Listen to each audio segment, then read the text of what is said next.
Telegram 360 a présenté Info 360.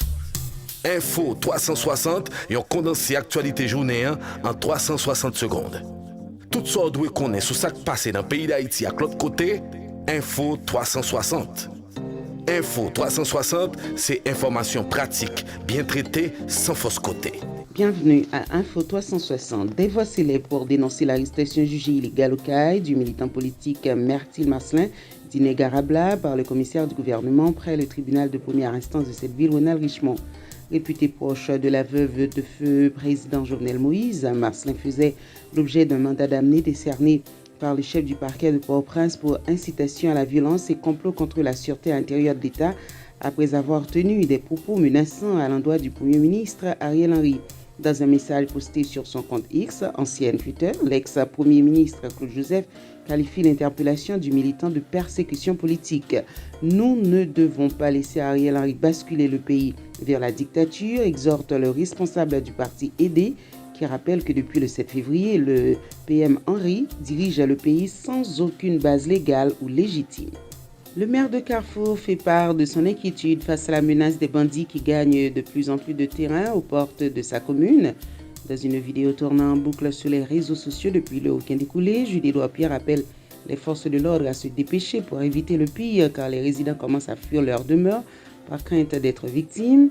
Les autorités en place doivent tout faire pour prévenir l'envahissement total de Carrefour par le gang de Mariani, notamment qui sème la pagaille dans plusieurs localités avoisinantes de la municipalité, insiste l'édile de Carrefour dans son message visant à alerter l'opinion publique ainsi que les organes étatiques chargés d'assurer la sécurité des citoyens. Sa requête relative à l'ouverture d'une enquête étant restée lettre morte, l'OPC se tourne vers des responsables onusiens pour que lumière soit faite sur la mort des 5 agents de la BESAP tués à la boule le 7 février 2024.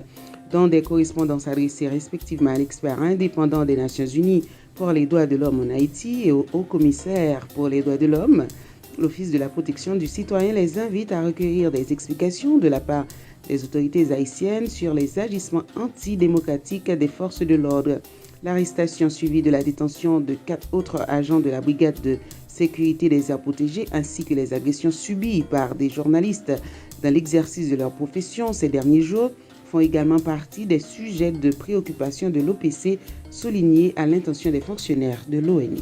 Malgré l'insécurité, les turbulences politiques et l'insalubrité, Port-au-Prince dans son rythme du carnaval. Un fait pour le moins surprenant vu les agitations qui ont marqué les jours précédents le déroulement de ces festivités dans la capitale le dimanche 11 février. Depuis tôt dans la matinée, ouvriers et artisans s'accordaient à finaliser les derniers détails du décor pour faciliter les défilés de groupes déguisés. Pour la circonstance, bandes à pied, danses et expositions d'œuvres traditionnelles ont précédé le parcours de DJ au Champ de Mars.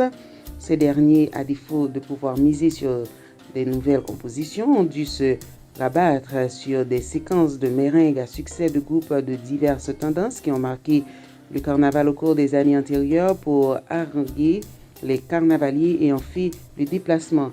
Les 3 jours de festivités devront prendre fin ce mardi comme annoncé par le gouvernement qui a décrété férié la journée du 14 février 2024. Info 360. Info 360, yon condensé actualité journée en 360 secondes. Tout ça doit connaître sur ce qui passe dans le pays d'Haïti à l'autre côté, Info 360.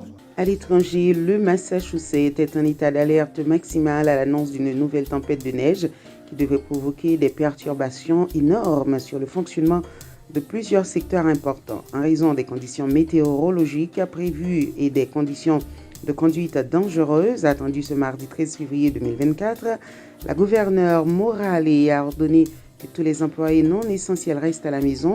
Diverses communautés du Commonwealth ont émis des urgences liées à la neige et des interdictions de stationnement avant la tempête. Certains endroits devraient recevoir jusqu'à 12 pouces de neige. La Côte d'Ivoire garde le trophée de sa Coupe d'Afrique des Nations organisée à domicile au terme de scénarios renversants. Mal embarqués dans la compétition en ayant perdu leur premier match de poule face à la Guinée équatoriale, les Ivoiriens se sont offerts une seconde vie au fil de la compétition après s'être qualifiés au forceps en tant que 4e meilleur 3e. Grâce à un but de Sébastien Haller dans les dernières secondes de la finale le dimanche 11 février 2024, la Côte d'Ivoire a eu raison du Nigeria pour remporter la 34e édition de la Coupe d'Afrique des Nations 2-1 dans un stade Alassane Ouattara d'Abidjan, complètement hystérique et ivre de bonheur. Le pays décroche sa 3e étoile après 1992 et 2015. Depuis l'Égypte en 2006, plus aucun pays hôte n'avait remporté la compétition phare du continent africain. Le scénario aura été cruel pour des Nigériens qui, encore une fois, échouent aux portes du bonheur. Merci de votre fidélité à Info 360. À bientôt. Info 360, une présentation Télégramme 360.